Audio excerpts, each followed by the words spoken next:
Hey everyone, I'm Mark de Grasse, and you're listening to Podcast Mark, where we talk about personal development, professional development, and business development in that order, trying to find the intersection of all three and, the personality and the drive behind it. So today I have one of my new friends, Rich Scierka, and we actually just met recently. Was that like a month ago?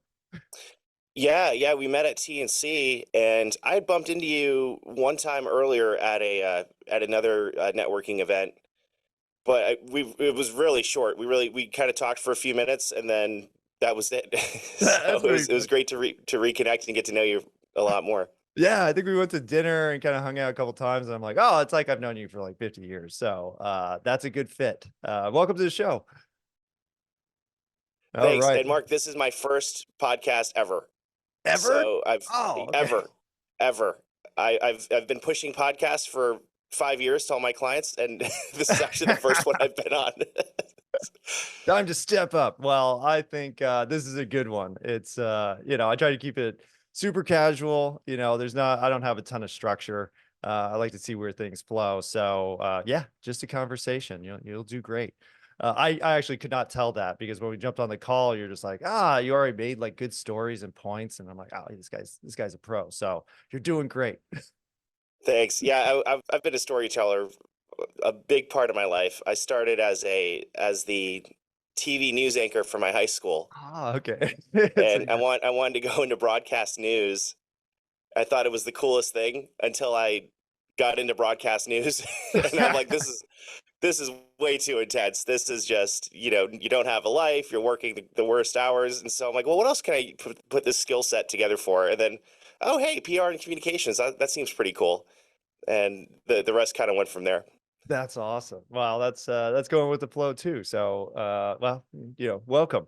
Before we got on, we were kind of talking about kind of how people are coming back to workspaces and kind of in-person collaboration, which there's a bunch of reasons why I think this is really important. One is that people are depressed and lonely, sitting in their, house, working. A lot of people, I always said that the person who could work from home is pretty unique because when you're at home, you have like a million distractions. There's nobody kind of overseeing what you're doing. So, it's easy to not work is what happens. But the other thing is that with all the AI stuff, especially with like, Sora just released recently, and I think it's going to get harder and harder to tell what's real online. So I think people are going to start to have to rely on in person just because I mean for me like I use HeyGen to translate me into like any language. And so if you met me in person, you're going to be really disappointed that I don't speak, Dutch or Spanish or Portuguese. But that's what where we are online. So why don't you just kind of, explain how you're kind of bringing people back together with your new space? Yeah, and I think you hit it. I started my business 8 years ago. I left corporate and had the idea, like everyone else, I'm gonna work from home and start a business with my laptop at the kitchen table. And yeah, that lasted about like 2 weeks when my wife was like, you need to shower and, you need to get dressed and, be outside and get sunlight and do those things. Cause it's so easy to just get trapped. I mean, you can go days without having to leave the house. And so I really quickly adapted the concept of having a space, having a place that I can go to work to separate my thoughts from what's going on at home. And it became even more valuable when we had kids because trying to concentrate, try to do anything. We lived through COVID with three kids under four, Oh, and it was impossible. I mean, it was borderline breakdown, and our lifeboat was my 650 square foot office mm, that we can go to and retreat and work out of. And it saved my business. It saved my wife's business. It saved our marriage, really. yeah. So I always saw the importance of that. So I noticed after things started getting back to normal, I immediately found another space closer to where I live, and it was great. I set it up to where my office, the kids' school, our home, the grocery store are really all within a half mile of each other. So I cut out like the long commutes and all the negative, aspects of what it means to actually go into an office. And I made it a really fun, creative space. And what I noticed was this was really helping me. And I was seeing other people struggle with that same concept. They're at home with the kids. There's something about working from home. It doesn't matter, if you're logged in 9 to 5 or 8 to 10, whatever. The other spouse is going to lean on you to go grab the laundry, get the kids, do the laundry, whatever. And so I started opening up my office really just to my neighbors, saying, "Hey, if you need a place to work for a couple hours," Uh, and it was ridiculous. I had people coming in almost every day, just just using a space, using the conference table, and I didn't even charge them. I was already using the space, but I wanted to maximize what was going on inside of that environment, and it really, I think it elevated, the energy levels of the space, and it brought out a whole new concept for conversation. Man, I love that. Well, and I did the same thing. I think what was that, 10 years ago, or when I moved back to California. We moved from California to Texas and then back to California for just a year before we realized that we still didn't like California anymore. And then we moved back to Texas again. But during that time I was trying to work from home and it was just impossible. It was like, yeah, I'm not somebody who could like be around a bunch of chaos and be okay to work, because I think I absorb everybody's whatever's happening around. But that's awesome. And the fact that you invited everybody else in to, just kind of use the space because they were probably going through the same thing, the struggle of working from home sounds great, but probably if you're maybe alone and you don't have kids and animals and chores to do all the time. But I think you hit the nail on the head in terms of bringing people in, because a lot of times, even for podcasting, we say like, hey, podcasting is a great way to connect with people and prospect and find new clients. And it sounds like you're turning the meeting space into that exact thing. Uh, oh, go ahead. Yeah, well, and that's what it evolved to. So I ended up another space came up that had an even larger meeting area that I absolutely had no need for, by the way. I saw it though, and I'm like, I want this space. And I remember I called the landlord. I'm like, I'll take it. He's like, do you want to see it? I'm like, okay, but I'll take it because it was more centralized, still close to everything. And now what's happening is outside of just my community, I am opening it up to clients, other business professionals, and some, a startup, startups. There's startups in every town. In your town, you have a multi-million-dollar startup right now.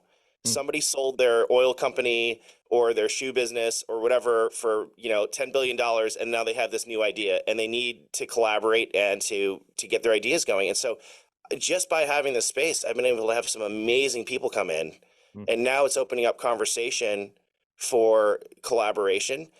But also, I'm tapping into these multi-million-dollar minds for 15 minutes as they're in here, just picking their brains on maybe an issue that I'm having with business. So for the price of what I've already paid for a space that I'm already using, that's how I'm able to turn it around to get extra value, and then hopefully provide some back to the people that come in here.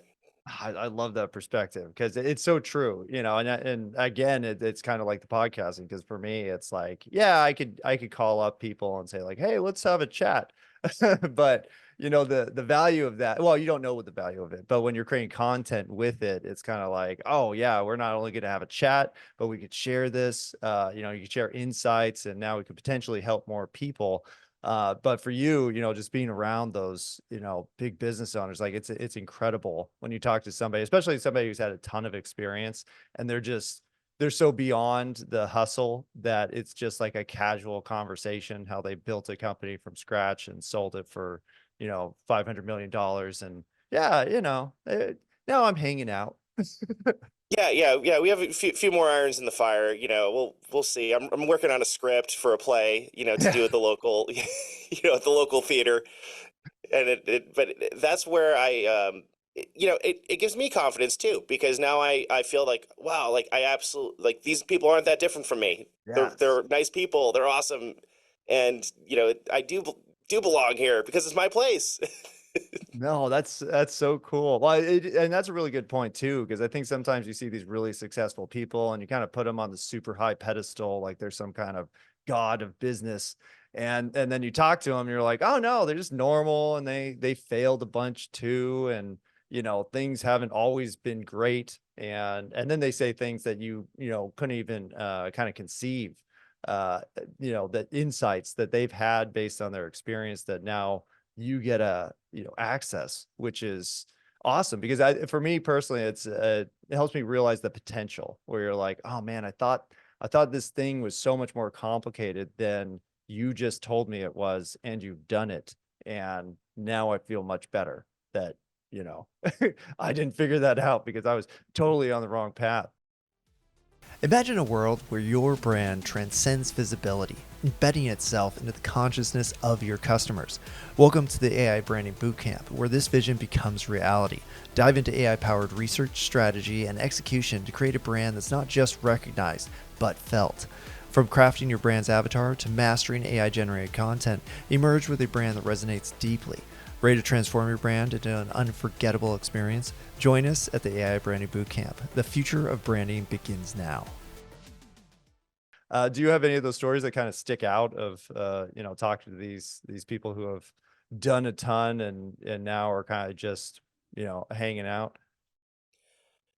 Yeah, I mean, I volunteer a lot as well, and Yeah. so I interact with boards, and I'm able to meet a lot of these people. But yeah, one particular person comes to mind. He just exited from a business uh, after probably 25 years, seven-figure exit. But the guy also grinded, through his 60s. I mean, he's it's not like he's 22 and he had this cool, innovative, ahead of the curve, idea. Uh, but yeah, their advice when I do kind of talk about how do you do this, how do you set up your business to grow, it has a lot to do with trusting other people, bringing in the right people, not being afraid to fail, learning from failures, and those are just you only learn that over time and by it happening to you, and I meet a lot of young entrepreneurs when we go to our events, and you see people with even immediate success, and it's easy to do that, right? And it's easy to do something right once and have a big score, but how do you replicate it and keep doing it? Mm. And that's through learning and unfortunately making the wrong decisions at times too, which I've done a ton of. I turned 40 last year, and I'm telling you, Mark, I didn't feel like I just started figuring this out until like 2 years ago, and I still don't have it figured out. But still, even up to all this point, I thought by now I'd be, looking back in my 20s, I'm supposed to be on my yacht already, and Yep. no, I'm really just getting started. Oh, that's such a good point. The exact same thing happened to me where I kind of like, yeah, well, in my 20, I had a big reset when I was 27 when everything just collapsed. But prior to that, I actually had some success and I kind of thought I knew what I was doing and I had all this figured out. And I think the older you get, and I just turned 40 last year too, the more you realize like, oh my gosh, I don't know anything about anything. Like I thought everything was completely different than the way I was perceiving it. And actually the initial kind of young success ended up being really misleading where I thought that, oh, this is easy. Like I think I was in a startup right out of college and I raised $2 million in capital for this small business to grow its kind of tech. And I just thought, oh yeah, that's kind of what you do. That's what everybody does, right? You're a CFO at 21 and you're working, and then life set in, and now I'm kind of like, oh my gosh, that was just one instance, and there's every instance is pretty unique. And unless you have, like you're saying, the experience, or you're willing to listen to people with experience, and then the last thing you said, which is having that team, I think that's probably the biggest change for me is realizing like, oh my gosh, it is like if I just have a network of people around me that are super smart, and I don't know what we're going to do together in the future, but the fact that I know you and I trust you, I know that if I do come up with something awesome, I could probably build a team in like, a month, and I could launch something enormous if I want to. So I think you're doing everything right in terms of the community aspect.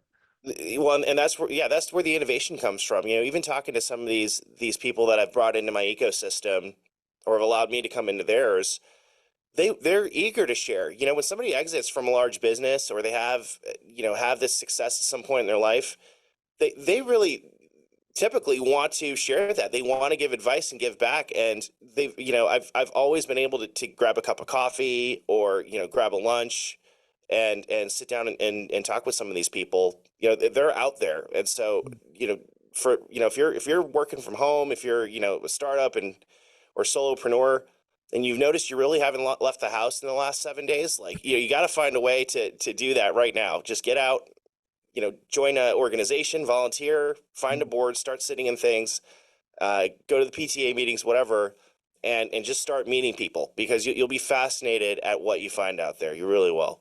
I love that. Well, and I love the volunteering too. I think I've always done some volunteering, but the more I've done it, the more I've kind of realized like, oh my gosh, this is where real stuff happens. And I think it's partly because you're not trying to get anything out of it. Like you're essentially donating your time. And so you giving is the action you're taking. And then what I've found is you get so much back in return where you're kind of like, oh, I almost feel like this isn't volunteering because I've benefited so much from it. So if it sounds like you've done a ton of volunteering. Like what have you done in the past? Yeah, so I was a big club person in school. Like, I was not an academic. I was the club guy. So AV club, chess club, fraternities, Nice. whatever club it was, Bible studies, book clubs. I was in every club I could think of. And yeah, that translated into, me still wanting to be involved and interact with people and see if there's a group mindset that we can, put towards the greater good. So when I first moved to my new town, I actually, the first night that we were driving into our new house, there was a fire truck parked on our front lawn, and cars all over our lawn. And we found out it was a volunteer fire department. They were putting out a chimney fire at one of our neighbors' house.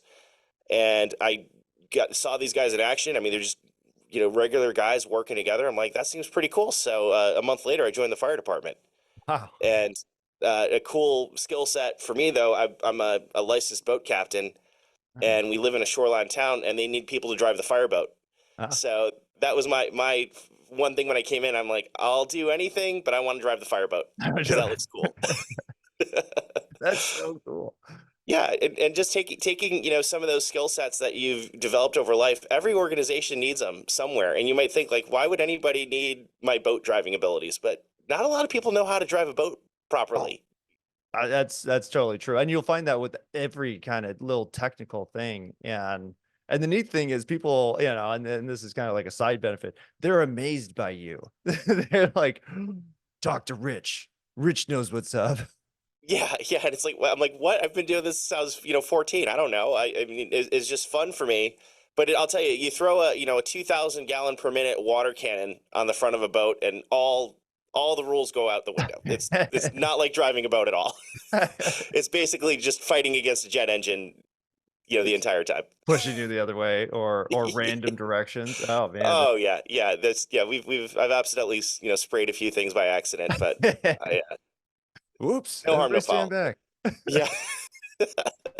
And now for the fire department demonstration. Yeah, there you go. Rich, take it away. Rich, yeah, Master Captain Rich. I'm like, oh crap! Please don't say my name. That's so cool. Well, for, guys our age, there are a lot of people who haven't kind of taken that step of volunteering. How do you think somebody could get started?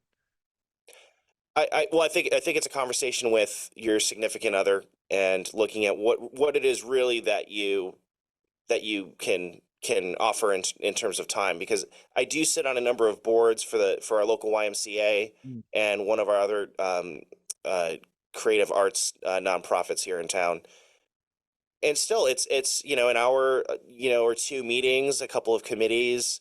mm, The fire department was really a lot of time in the beginning. It was actually very stressful because you have to go through so much training and qualification. You have to keep your training going. So once I got in, it was a lot easier. But you have to check out what that commitment is and really what you want to offer, because if you could sit on any board, right, and this is for every volunteer organization. You have a lot of people that just want the title of sitting on the board, and then mm. they'll Bingo. show up for the Christmas party, right, for the Yeah. free drinks and stuff. So you want to think about what is it that you're really trying to get out of it. And a big mistake I made, though, too, when I was on those three main organizations, I absolutely was then starting to feel, pretty spread thin. So even, dialing back from a committee or the way that I would interact, uh, yeah, I didn't want it to just, crumble everything around me. So, just, start small, start with something fun, jump on a committee. If you do have a passion, if you're into fitness, if you're into gardening, I mean, the local gardening club, I mean, every town has one where they get together and they just start planting, pots and stuff all over town. So just start exploring that one way or another, and you'll be really surprised at how beneficial that is to your life.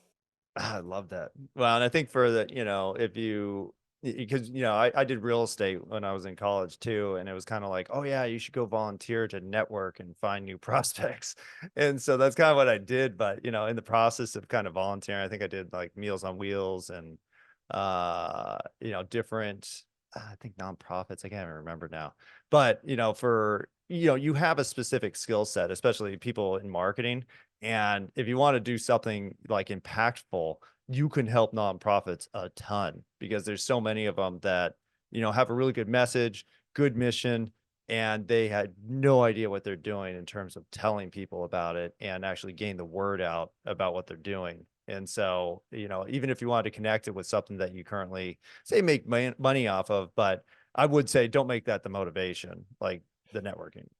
Correct. Yeah, I just recently, I mean, after volunteering for, I mean, my whole life basically, I think I had one big business deal come out of it Mm, where it was a regional chapter of a nonprofit and or a local chapter that needed help regionally.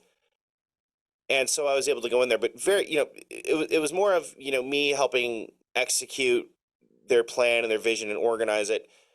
I didn't charge my normal rates or get into it, but that I always did try to be very careful of like if there was something going on in an organization that I'm with, I would just volunteer my time. I mean, I've even paid for media campaigns, whatever, just to try to keep that line really specific. Because if you do start working for the group or they're writing you checks, you have to be very careful on how that relationship's involves. So I would even say if you are volunteering and a group approaches you about taking on a more stable role that would compensate you, you might want to think about then turning that into a professional relationship mm. and backing off from some of those other decision making processes just to be just to have that line drawn. You just there's too much going on with. Yeah, and I've dealt with it. I've seen organizations, people losing money.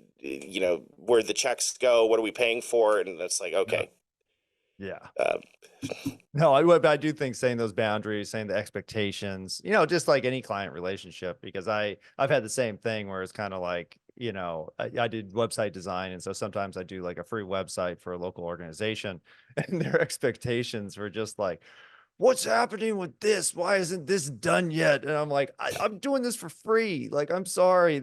I have to also make money on the side. But that was really just me not telling them like, hey, I only have this much time or, hey, we're going to do this project, but it's not going to mean that you're going to, raise $1 zillion or something. Like it's just a website.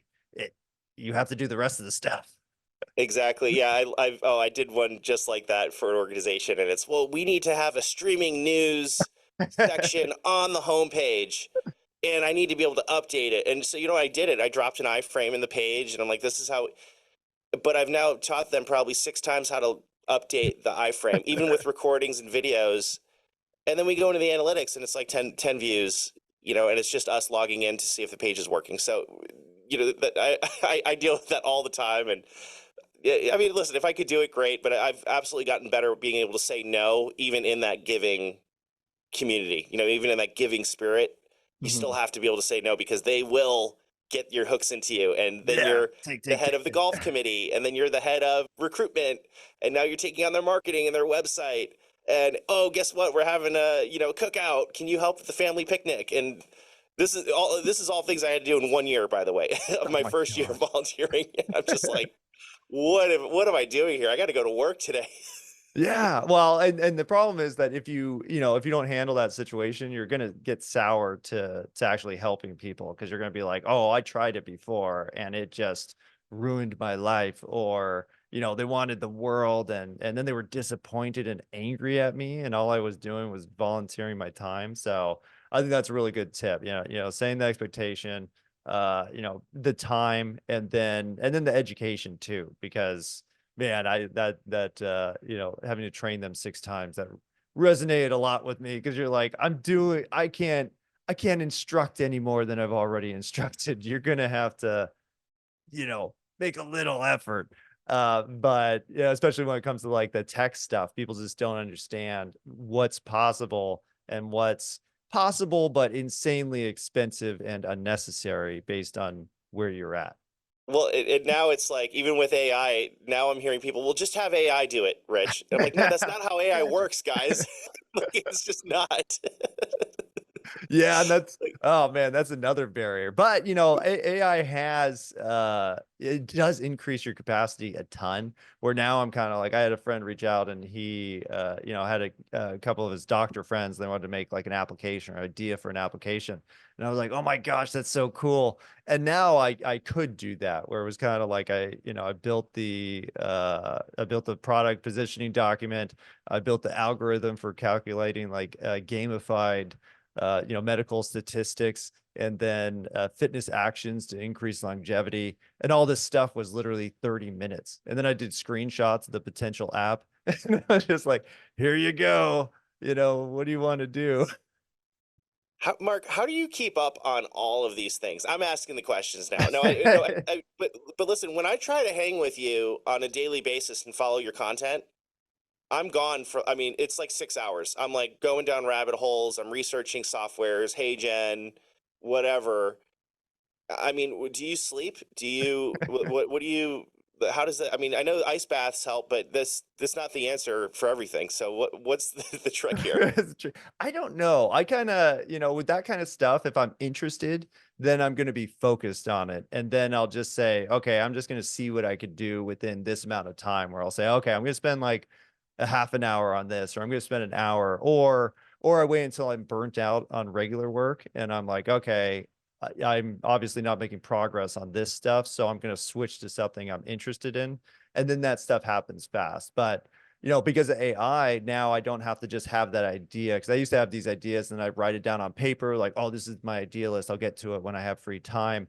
And I realized I was never getting to it. And when I did, because I did make time at some points, I'm like, okay, I'll look at my list of stuff. And then I'm like, I don't even know what that means. And so I realized that unless I execute something like right now, then it's never going to be anything, or I'm going to forget about it completely. And that, just so you know, that happens all the time, where Oh, literally sure. I'll build something 6 months ago and then completely forget about it, and then rebuild the same thing, 6 months later, and then find the other thing. And I'm like, oh, dang it. I just should have posted that, because now who cares? But yeah, for me, it's just giving stuff away, where I'm kind of like, oh, well, and that's another thing I used to do. I used to say, well, I built this. This is a really neat idea. I should turn this into a product. It could be a potential company later. Like, I'm just going to save this in the bank. And then I never did anything with anything. So now well, that's the motto, is share everything. So I'm just kind of like, here you go. And I then yeah. AI. Yeah, that share everything concept. I just want you to know it's really encouraged me, and I know a lot of people in our community do it, but it really changed something in me. About a year and a half ago, when I was open to this concept, because I'm like, wait, what do you mean like free? What do you mean value in advance? And I still run into it with my clients. Well, no, people have to pay for that. Well, do you want it sitting in a drawer, not being used and outdated, getting outdated?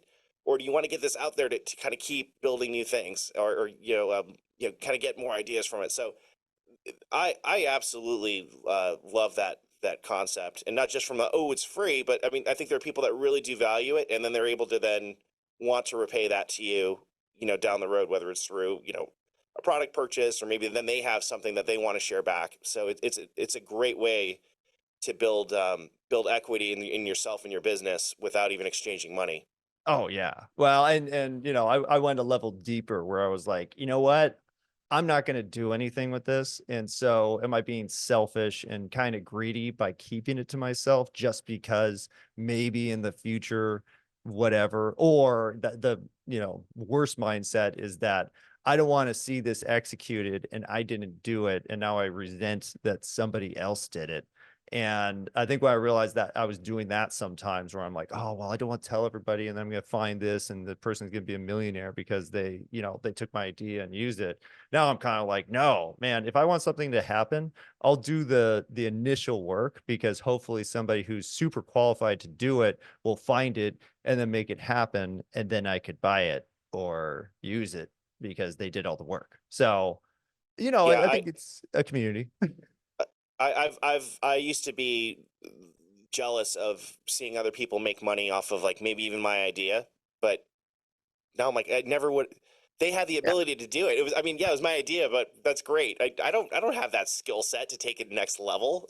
So, exactly. so who cares? I mean, like, but people get scared about that, and I think that we just naturally want to like kind of protect and hold on to things, and it's totally changed. Yeah, I just feel like I sleep better. I feel better. I feel more generous. I want to go and do things because it does pay back. Whether you believe in karma or whatever, there is an energy out there that will absolutely, come back to you and lift you up.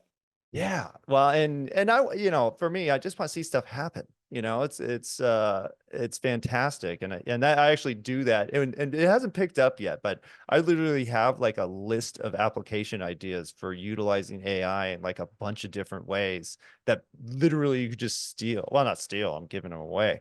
But it almost trips people out because I think, if it's IP and it's stuff does get stolen. I think in fitness it was funny in fitness because it was always like that's my workout frame or something like some completely abstract concept, and I just saw these people like butting heads over this crap and I was like, man, you're both going to fail because you're distracting your audience by fighting over something that nobody cares about and that honestly wouldn't lead to much money anyways, so what the heck. And so a lot of times I think it's just ego where it's like, yeah, I mean, it's yours, you should have Oh, it. it's so hard though because we're in a space too where I still do get offended by people that say they're marketers that aren't marketers. Oh yeah. I just do, and I'm polite and all those things, but I really take this so seriously, right? I've spent hundreds of thousands of dollars after college of investing back into my education and the time. And I'm like, if you really want to do that, just please just take it seriously. Don't tell me you took a class once in school and now you're qualified to do all this. But and this happened last year. I did an amazing proposal, and it was a renewal. I had gotten in with this group at a very low rate and did it for years. And finally, I actually wrote them a proposal to get a massive grant. Mm. They got the grant. I put all these awesome ideas in there, but then they took that and went to a cheaper Ugh. agency to execute. And they're like, we just have to make this money last. And I'm like, you didn't have the money in the first place. My ideas got you there. And then I'm like, you know what? You guys are awesome. We've been together. We have this great relationship.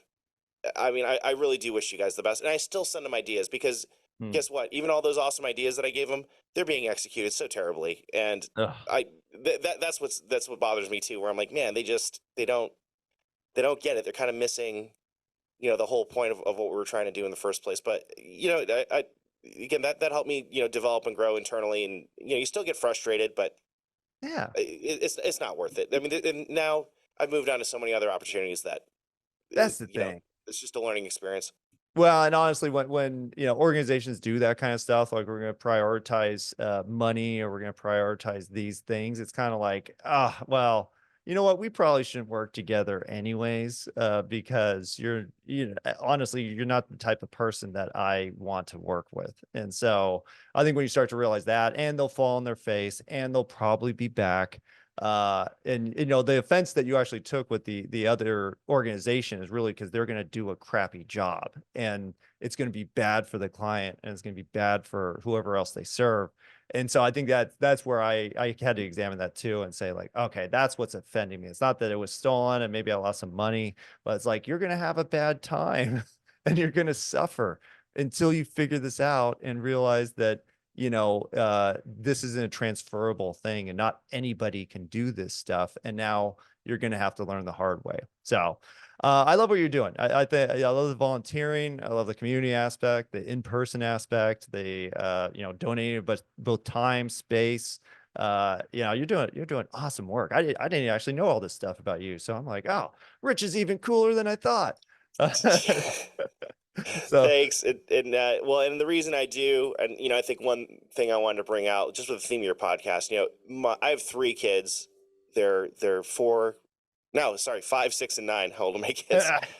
But I do this really for the example to set for them. I mean, I see that even with tech, even with the abilities that we have, our kids just aren't playing outside anymore. They're not riding bikes. They want to stay in. They want to watch, Mr. Beast. They want to do all these things. And my wife and I really early on decided like that's not what we want for them. But it's easy for us too. It's easy for me to zone out oh yeah. on my phone, watching Mark podcasts or whatever, and not wanting to do anything. So by getting out and doing these volunteer efforts, I'm able to bring the kids to events. I'm able to bring them out with me to show them what's going on, bring them to the cookout. And they get so much out of it. Even for my 5-year-old, she's always paying attention to it. So just remember that, guys. Your kids are absolutely watching. And now being a parent for almost 10 years, like there were things that I did then. I'm just glad that they were not old enough to really remember, all the, times, playing video games or, just hanging out doing whatever. And I'm seeing a difference in them. They are giving kids. They're good kids. They're still pains in my butt, right? But Good I job. think that example is really a great lesson to pass on to your kids. No, and you're 100% right. And actually it's probably passing on a lot to everybody around you. And you're probably an example that people talk about that is making an impact on everybody helping each other. So I think you're doing fantastic. And just so you know, you are excellent at podcasting if this is your first podcast. So I'm going to challenge you, since you already have people walking into your actual space, you probably need to start a podcast and just interview the people around you, because you'll do awesome. Oh my gosh, I love that. Just on the spot, just hey, have a seat. Let's go. It's Yeah. podcast time. Yeah. You have a phone and that's it. That's all you need.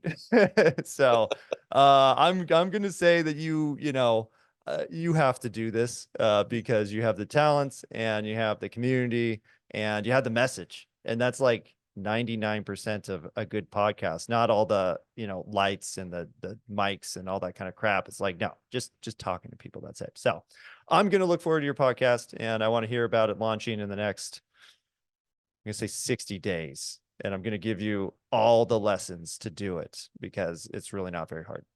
Oh, I love it, Mark. And I do have to change my background, but I did start my background. Ah, I have a ship, nice. There you go. so I this just need to this will be my shine a first. neon light on it. Now you're a podcaster. I like your purple light idea or that blue. So maybe I'll just shine a light on it, and yeah, I could do this. Sure. Okay, Yeah, that's 60 pretty much it. days. I You like got it. it. I got it. It's been in my mind. It's always been, I saw when Gabe was on your show, like I'm so proud of him. He just launched his podcast, and seeing people be able to take that step and what it's done for them, it really is. I mean, it's liberating, but if there is a message to be able to help people with, uh, you got to do it. And Yeah. I got to practice what I preach too. I tell everybody they need a podcast, and I'm the last person to have one. Well, when I started mine was because I had a set of clients and they were like, "Hey, we want a podcast." I'm like, I looked at kind of the technical aspects. I'm like, "Oh, that's actually really easy," but I didn't want to do it. I didn't want to actually tell people to do it or make it for them until I did it. So that's kind of how I got into it, because I'm introverted and I don't like being in front of the camera. So, there's no excuses, but I will do whatever I can to support that, because I think, people like you should be talking more, and more people should be knowing what you're doing too, because I think it inspires people to take the same action. So, we're gonna make it happen. So I'm gonna I'm Thanks, gonna look Mark. for that. I'm pumped, man. Well, thanks. I appreciate the endorsement. I'm going to do it. I have Awesome. to. Well, in the meantime, before your podcast comes out, where can people learn more about you? Yeah. So I started an agency. It's scierkalang.com. It's just Rich Scierka, SCIERKALANG.com.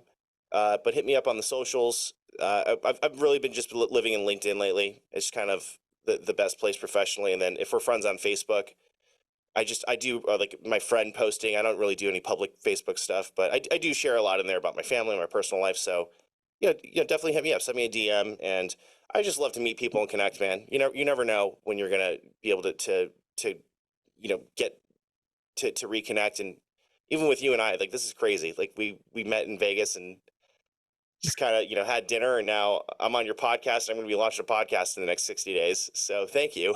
Ah, no problem. That's my goal most of the time is just to find people who are awesome and then kind of tell people about them. And that's my business model. Or that's my dream business model is I just send people to the right people. So we'll see if this works. That's great. Thanks, Mark. Thank you. And thank you so much for listening. This has been Podcast Mark, where we talk about personal development, professional development, and business development in that order. If you want more content like this, please subscribe.